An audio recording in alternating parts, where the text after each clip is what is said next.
Uy! Haha! Natatawa ako dito kina Toryon at sa 18 Marines.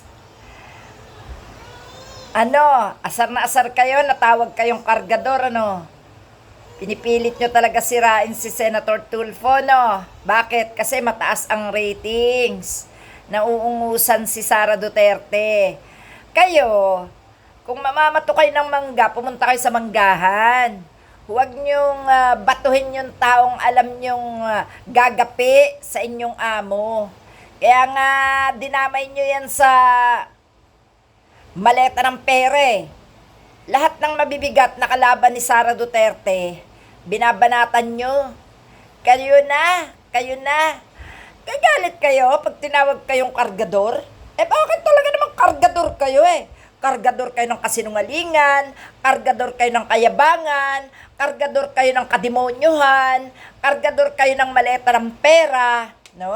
Pero ang totoo, yung mga amo nyo na senador at kongresista, sila ang tunay na magnanakaw.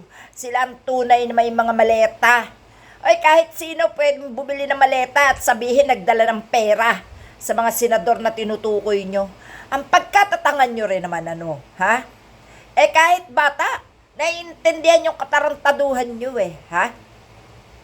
Ganyan talaga, pag namumunga ang mangga, ng hitik, binabato. Inggit na inggit kayo kay Senator Tulfo.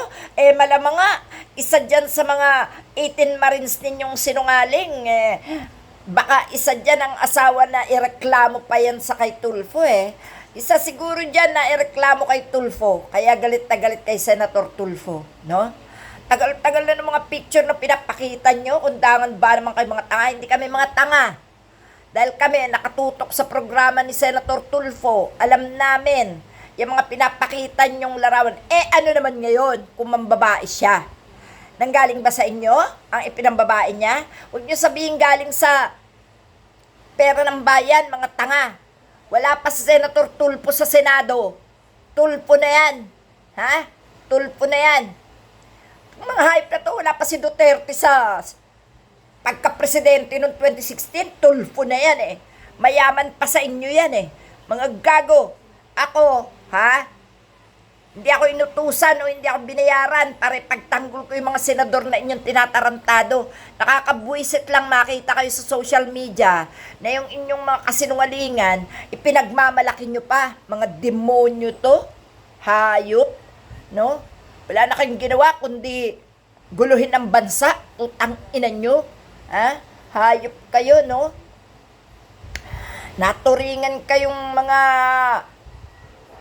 Pilipino Sinisira nyo kapwa Pilipino dahil sa kainggitan nyo, dahil lang sa inyong mga katarantaduhan ng amo nyo na gusto nyong pagtakpan. Mga amo nyo ang magnanakaw. Yung mga amo nyo ang talagang demonyo sa Pilipinas, no? Tawanan kayo ng tawanan. Tingnan natin kung makatawa pa kayo pag naisampan yung mga kaso sa inyo. Tingnan natin. Ang galing no? Tagal kayo tawaging kargador. Tama. Bakit? Wala talaga masama sa tawaging kargador kung kargador ka ng bigas at ng gulay sa palengke. Pero kung kargador ka ng kasinungalingan, kargador ka ng maleta ng pera na hindi mo naman alam kung saan mo talaga dinala at talaga namang wala kayong kinargang maletang may pera para dalhin sa bahay ng mga senador. Ang galing. Alam nyo pala lahat ng bahay ng mga senador. Ganun ba kadali puntahan? 18 Marines. Ganun ba kadali puntahan ang bahay ng mga senador para dalhan nyo na malimaletang pera? Ang galing. Ang galing. Anong palagay nyo doon sa mga tao? Walang delikadesa? Na basta lang tatanggap ng tao at may daladalang maleta ng pera na wala naman silang order. Tanga!